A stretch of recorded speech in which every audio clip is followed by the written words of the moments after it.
नर्मदा किनारे घाट पर बैठे युवक युवती को हरकत करने पर टोकना एक साधु को महंगा पड़ गया। नाराज युवती ने साधु की चप्पल से पिटाई कर दी। पिटाई का वीडियो घाट पर बैठे लोगों ने मोबाइल पर बना लिया। वीडियो सोशल मीडिया पर जमकर वायरल हो रहा है। हालांकि घटना को लेकर पुलिस में कोई शिकायत नहीं की गई है। वहीं वीडियो के वायरल होने के बाद एक बार फिर नर्मदा नदी के घाट पर सुरक्षा को लेकर सवाल खड़े होने लगे हैं।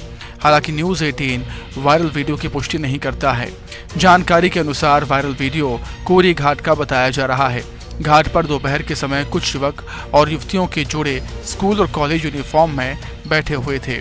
इस दौरान कुछ युवक अशोभनीय हरकत करने से भी बाज नहीं आ रहे थे। घाट पर मौजूद साधु ने युवकों को इस तरह की हरकत करने पर नाराजगी जताई। इस दौरान नाराज युवती ने साधु की चप्पल से जमकर पिटाई कर दी।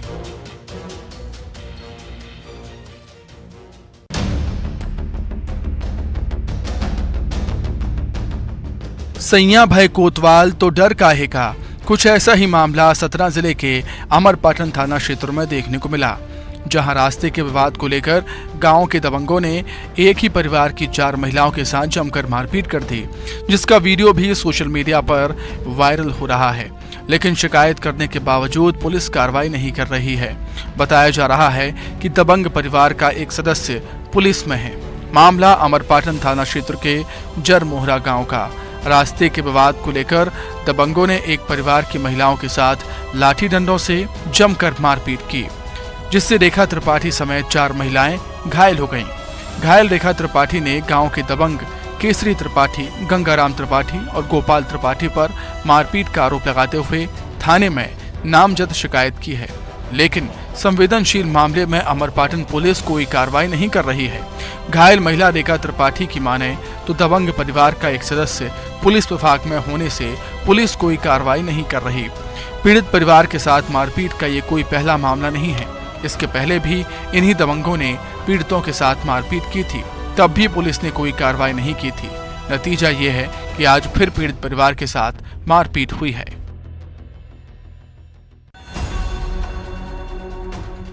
कांकेर के ग्राम चौड़ी के पास कार में लगी भीषण आग को देखिए। तस्वीरें देखने से ही लग रहा है कि आग कितनी भयानक लगी।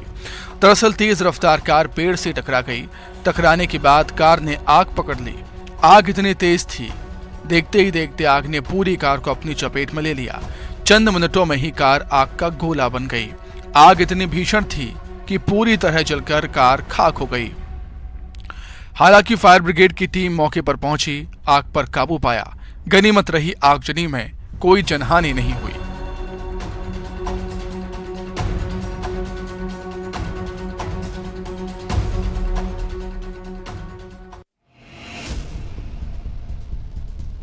अंबिकापुर जनपद परिसर में इन दिनों असामाजिक तत्वों का अड्डा बनता जा रहा है।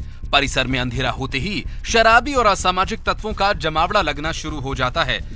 इसका अंदाजा इस बात से लगाया जा सकता है कि परिसर के मुख्य गेट के पास जमीन पर पड़ी नशे की दवाइयां, शराब की खाली बोतलें और देसी शराब के बिखरे पाउच, दूसरी नशीली वस्तुएं यहां पड़ी रहती हैं।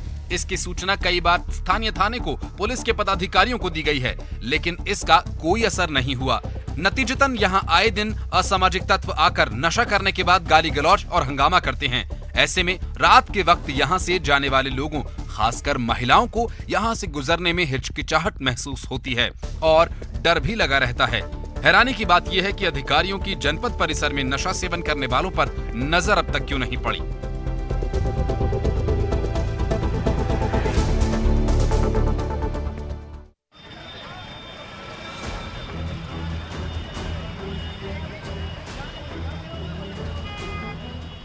श्योपुर में बीते बुधवार को विजयपुर नगर की दुकान से व्यापारी के साथ हुई 10 लाख रुपए की लूट की घटना के विरोध में नगर के दुकानदार, रहवासी और बीजेपी कांग्रेस के नेता सड़क पर उतर आए।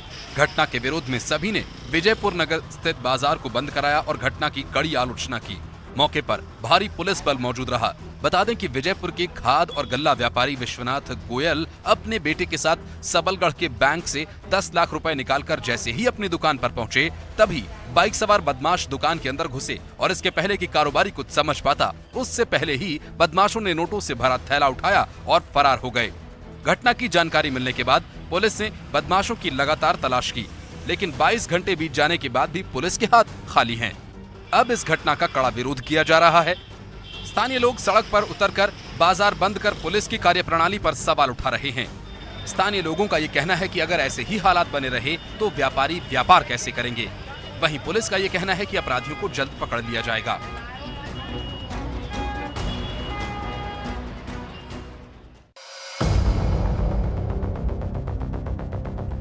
बस्तर में 31 मार्च तक 200 करोड़ का कर्ज नहीं चुकाने वाले 50,000 से अधिक किसान बैंक डिफॉल्टर्स घोषित कर दिए गए हैं। जिला सहकारी केंद्रीय बैंक ने बस्तर संभाग के 2 लाख से अधिक किसानों को 876 करोड़ का कर्ज दिया था। अब तक 600 करोड़ रुपए की किसानों से वसूली की गई। वहीं 31 मार्च तक कर्ज अदा नहीं करने वाले किसानों को 0% अनुदान ब्याज से भी हाथ धोना पड़ेगा। कर्ज नहीं चुकाने वाले किसानों को बैंक लगातार नोटिस दे रहा है।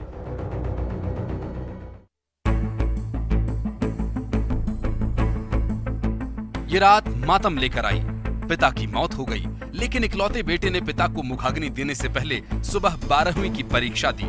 ऐसे हालात में बड़े जिगर वाला भी हौसला तोड़ दे, लेकिन देवेंद्र ने हिम्मत नहीं छोड़ी।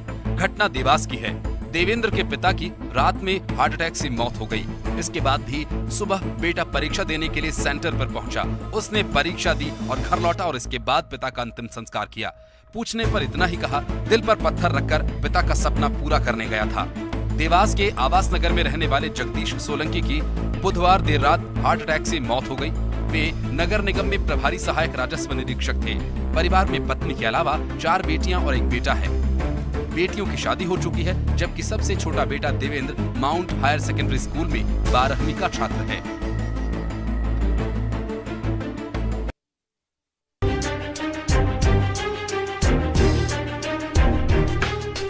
यूपी की तर्ज पर मध्य प्रदेश में बुलडोजर कल्चर जारी है। छतरपुर में पुलिस की टीम एक आरोपी के घर को तोड़ने के लिए ढोल नगाड़ों के साथ उसके घर पहुंच गई। बुलडोजर से उसके अवैध मकान को तोड़ डाला गया। ये मामला छतरपुर के सिविल लाइंस थाना क्षेत्र का है। पुलिस का एक दल ढोल नगाड़े के साथ आरोपी दीपू उर्फ दिलीप जाटव के घर पहुंच गया था। इसके बाद उसके अवैध मकान पर बुलडोजर चला दिया गया। पुलिस ने ये कार्रवाई हाल ही में पुलिस की टीम पर हुए पथराव के सिलसिले में की है। हाल ही में छतरपुर पुलिस का एक दल दीपू जाटव को गिरफ्तार करने के लिए गया था। इसी दौरान दीपू जाटव और उसके परिचितों ने पुलिस की टीम पर हमला कर दिया था, जिसमें एक हमलावर समेत 3 पुलिसकर्मी घायल हो गए थे। इस हमले के बाद पुलिस की टीम ने जवाबी कार्रवाई में दीपू जाटव के घर को तोड़ने का काम किया है। दीपू जाटव हिस्ट्री शीटर बदमाश है। जाटव के ऊपर 10 से अधिक आपराधिक मामले दर्ज हैं।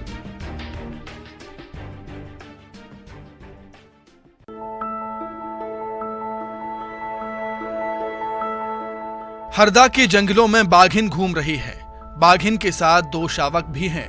कीलझिरी गांव के पास नदी में पानी पीने आई मादा टाइगर की तस्वीरें सामने आई हैं। बताया जा रहा है, खुमी के जंगल में लगी आग बुझा रहे वनकर्मियों को बाघिन दिखी थी। टाइगर की ट्रैकिंग के लिए करीब 70 लोगों की टीम तैयार कर खुमी बीट के आसपास के 10 स्थानों पर कैमरे लगाए गए थे।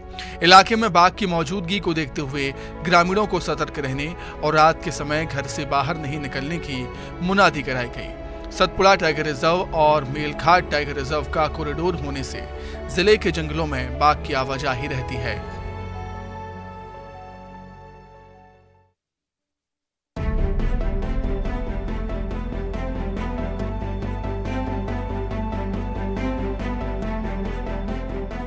भोपाल की करौंद खुर्द से वन विभाग ने एक मगरमच्छ का रेस्क्यू किया। गेहूं के खेत में मगरमच्छ आराम फरमा रहा था। मगरमच्छ को पकड़ने में टीम को भी पसीना आ गया, क्योंकि उसका वजन करीब 400 किलो और लंबाई 12 फीट थी। 2.5 घंटे तक रेस्क्यू करने के बाद मगरमच्छ पकड़ में आया। उसे भदभदा डैम के पास छोड़ दिया गया। बैरसिया के निपानिया जाट से 8 किलोमीटर करौंद खुर्द गांव है। यहाँ के कृषक दशरथ लोधी के गेहूं के खेत में बुधवार को एक मगरमच्छ देखा गया। तुरंत वन विभाग की क्रेक टीम को जानकारी दी गई। टीम ने रेस्क्यू करके 2.5 घंटे में मगरमच्छ को पकड़ा। गेहूं के खेत में आराम फरमा रहे मगरमच्छ की मोटाई और लंबाई देखकर वन विभाग की टीम भी दंग रह गई। करीब 400 किलो वजन था और लंबाई 12 फीट तक थी, जिसके चलते रेस्क्यू में काफी दिक्कतें हुई। 2.5 घंटे तक टीम जुटी रही। जाल और रस्सियों के सहारे ग्रामीणों की मदद से मगरमच्छ को पकड़ा गया।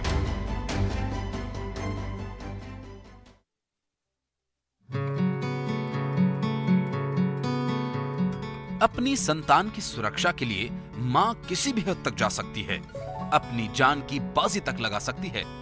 इस नन्ही सी चिड़िया ने भी यही किया है। अपने अंडों को बचाने के लिए इसने अपनी जान तक खतरे में डाल दी। ये तस्वीरें कांकेर की हैं। चिड़िया का ये वीडियो सोशल मीडिया पर काफी वायरल हो रहा है, जिसमें आग में झुलसी एक चिड़िया अपने अंडों पर बैठी दिखाई दे रही है। चिड़िया बुरी तरह से जल गई है, लेकिन अपने अंडों पर से नहीं उठ रही है। लोग जब चिड़िया को अंडों पर से उठाने गए तो ये गुस्से में काटने लगी। इस चिड़िया को क्षेत्रीय भाषा में कप्पे नाम से जाना जाता है। ये चिड़िया कभी अपना घोंसला ऊंचे स्थान पर नहीं बनाती है। रेतीली मिट्टी, पत्तों के बीच या फिर खेत में बैठकर ये अपने अंडों को सेती है। अगर इसके सामने कोई रोशनी दिखाई दे तो आकर्षित होकर उसकी ओर बढ़ने लगती है। बताया जा रहा है कि जंगल में आग लगने पर चिड़िया जल भी गई, लेकिन अपने अंडों की सुरक्षा करती रही।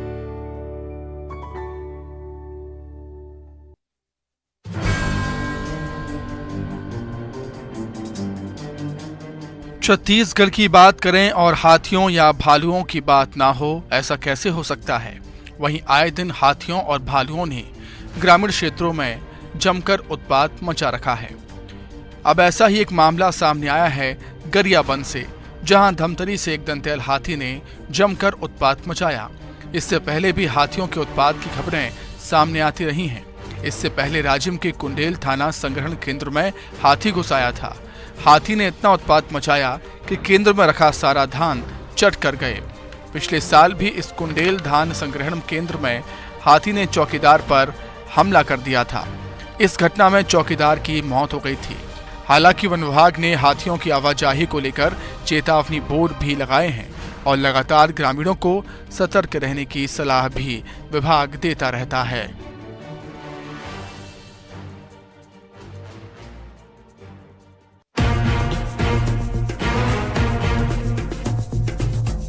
छत्तीसगढ़ के गौरेला पेंड्राही मरवाही जिले में हाथियों का उत्पात लगातार जारी है। हाथियों का दल एक बार फिर उसी इलाके में पहुंच गया जहां पिछले साल 3 नवंबर को तत्कालिक एसपी त्रिलोक बंसल और उनकी पत्नी श्वेता बंसल हाथी के हमले में घायल हुए थे।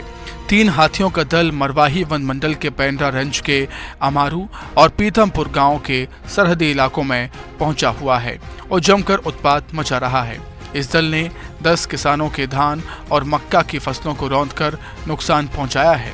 वहीं कई मकान भी क्षतिग्रस्त कर दिए हैं। हाथियों का दल आबादी क्षेत्र से कुछ ही दूरी पर विचरण कर रहा है। वही लोग हाथियों को खदेड़ने के लिए जान जोखिम में डालने के साथ ही वन्य प्राणी संरक्षण अधिनियमों को ताक पर रख रहे हैं। 3 सदस्यीय हाथियों के दल ने 7 किसानों के मक्का की फसल के साथ ही 3 किसानों के धान की फसल को नुकसान पहुंचाया है, जबकि 2 लोगों के घरों को क्षतिग्रस्त किया है। हाथियों का ये दल पिछले 14 दिनों से मरवाही वन मंडल के अलग अलग रेंज में विचरण कर रहा है। इसमें त्रिदेव नाम का दंतैल हाथी भी शामिल है। वहीं वन कर्मियों की हड़ताल के चलते हाथी मित्र दल और दैनिक वेतन भोगियों की मदद से हाथियों का मूवमेंट पर निगरानी रखी जा रही है।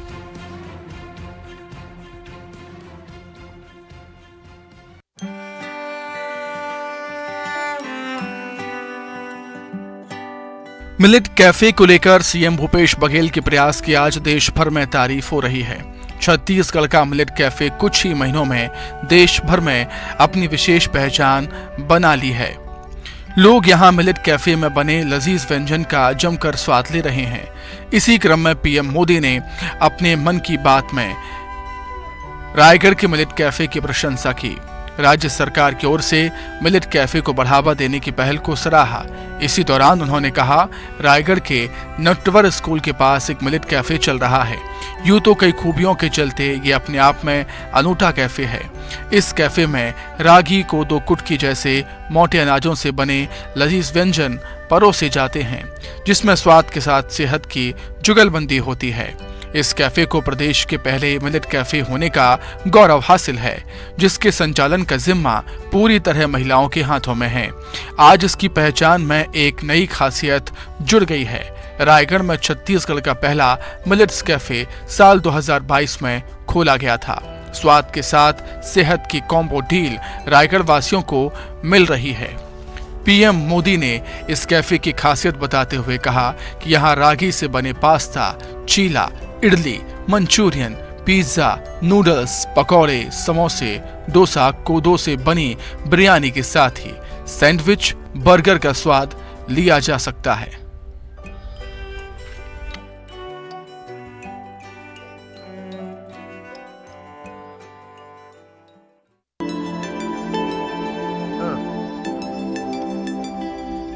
नेताजी ने जिम में बहाया पसीना, ओपन जिम में की एक्सरसाइज। राजनीति के अखाड़े में सियासी कसरत करने वाले नेता इन दिनों फिटनेस के लिए जिम में पसीना बहा रहे हैं। ये तस्वीरें भोपाल के एमएलए रेस्ट हाउस की हैं। रेस्ट हाउस में ओपन जिम बनाया गया है। इसका फायदा विधायक जमकर उठा रहे हैं। एक्सरसाइज कर सेहत बना रहे हैं। विधानसभा स्पीकर गिरीश गौतम भी ओपन जिम में एक्सरसाइज करते नजर आए। इनके साथ बीजेपी और कांग्रेस के विधायक भी पसीना बहाते दिखे। अपने सियासी मतभेद भुलाकर सभी साथ में एक्सरसाइज करते दिखाई दिए।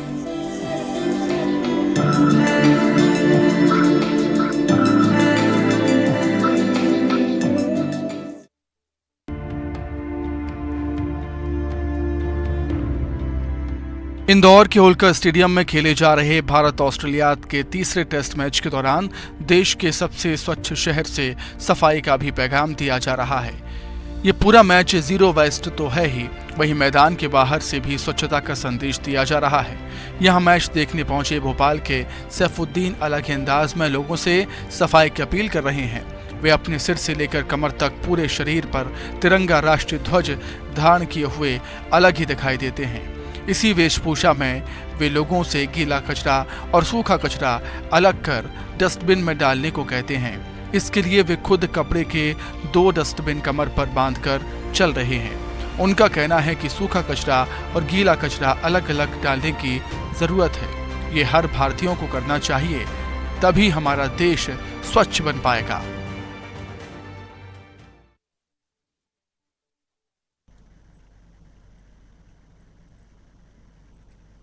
तीर्थ नगरी ऋषिकेश में 1 मार्च से योग महोत्सव शुरू हो चुका है। उत्तराखंड के मुख्यमंत्री पुष्कर सिंह धामी ने 7 मार्च तक चलने वाले महोत्सव का शुभारंभ किया। पहले दिन शाम को 600 ड्रोन से उत्तराखंड के चारों धाम सहित योग की विभिन्न मुद्राओं को गंगा नदी के दूसरे छोर पर आसमान में दिखाया गया। दिल्ली आईआईटी के छात्रों ने ड्रोन उड़ाए और धार्मिक पर्यटन के केंद्रों को हवा में बनाकर दिखाया। मुख्यमंत्री पुष्कर सिंह धामी, कैबिनेट मंत्री सुबोध उनियाल सहित देश विदेश से आए साधकों के लिए 7 दिन की दिनचर्या तय है। अलग अलग विषयों पर साधकों को प्रशिक्षण दिया जा रहा। प्रतिदिन सुबह योग सत्र आयोजित किए जा रहे। इसके अलावा ड्रोन शो का भी आयोजन हो रहा है।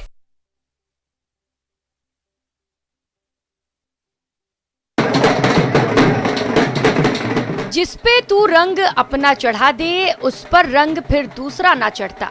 श्याम भक्तों को बाबा के नाम के अलावा दूसरा कुछ नहीं दिखाई देता। उनकी निद्रा बाबा की समाधि है, उनका चलना फिरना बाबा की परिक्रमा, उनकी वाणी से निकलने वाला हर शब्द बाबा के स्रोत और मंत्र हैं। खाटू श्याम जी आने वाले श्रद्धालु बाबा श्याम की भक्ति में सराबोर हैं। श्रद्धालु अपना घर परिवार बिजनेस छोड़ बाबा श्याम के दरबार में पहुंच रहे हैं। बाबा श्याम की एक झलक पाने के लिए श्याम भक्त 1350 किलोमीटर तक की पदयात्रा कर रहे हैं। ऐसे ही एक श्याम भक्त हैं चंद्र प्रकाश, जो हर महीने मुंबई से खाटू श्याम जी पैदल आते हैं। अब तक 39 बार मुंबई से खाटू श्याम जी की पदयात्रा कर चुके हैं, बाबा को निशान चढ़ा चुके हैं। इनका कहना है कि इनकी यात्रा लगातार जारी रहेगी। चंद्र प्रकाश आदिवासी इलाकों में बाबा श्याम का प्रचार प्रसार भी कर रहे हैं। बॉलीवुड एक्टर नवाजुद्दीन सिद्दीकी के सितारे आजकल गर्दिश में हैं। एक्स वाइफ आलिया के बाद अब भाई शमास नवाज सिद्दीकी ने भी उन पर जमकर निशाना साधा है। इस बीच नवाजुद्दीन सिद्दीकी ने पिछले कई महीनों से अपने परिवार में चल रहे पुश्तैनी संपत्ति विवाद पर विराम लगा दिया। बुधवार को वो अपनी शूटिंग बीच में छोड़कर सीधा मुजफ्फरनगर जनपद की बुढ़ाना तहसील पहुंच गए। वहां उन्होंने अपने हिस्से की करोड़ों रुपए की पुश्तैनी जमीन की पावर ऑफ अटॉर्नी अपने भाई अलमाश के नाम कर दी और खुद को इस जमीन विवाद से अलग कर लिया। इस बारे में नवाज के भाई फैजुद्दीन सिद्दीकी ने बताया कि नवाज का शूट चल रहा था। वो शूटिंग छोड़ इसलिए आया क्योंकि हमारी पुश्तैनी संपत्ति को लेकर बाकी भाइयों के आरोप लगते रहे हैं और प्रॉपर्टी का बंटवारा नहीं हो रहा था। हम 7 भाई हैं, इसमें बड़े भाई अलमाश को सारी पावर दे दी गई है। जो पैतृक जो संपत्ति है दादीलाई प्रॉपर्टी, उसमें अक्सर कुछ भाइयों द्वारा जो है ना इल्ज़ाम लगते रहते हैं कि भाई वो प्रॉपर्टी का बंटवारा नहीं कर रहे, ये नहीं कर रहे, जबकि उनका कोई मतलब नहीं है बंटवारे से। तो वो इस सारे जितने भी उनके नाम की जो प्रॉपर्टी थी, जो पैतृक संपत्ति में से जो मिलती दादीलाई प्रॉपर्टी में जो था उनका हिस्सा, वो आज अपने जो कुछ भाई हैं उनके नाम पे सारी चीज़ें वो करके चले गए।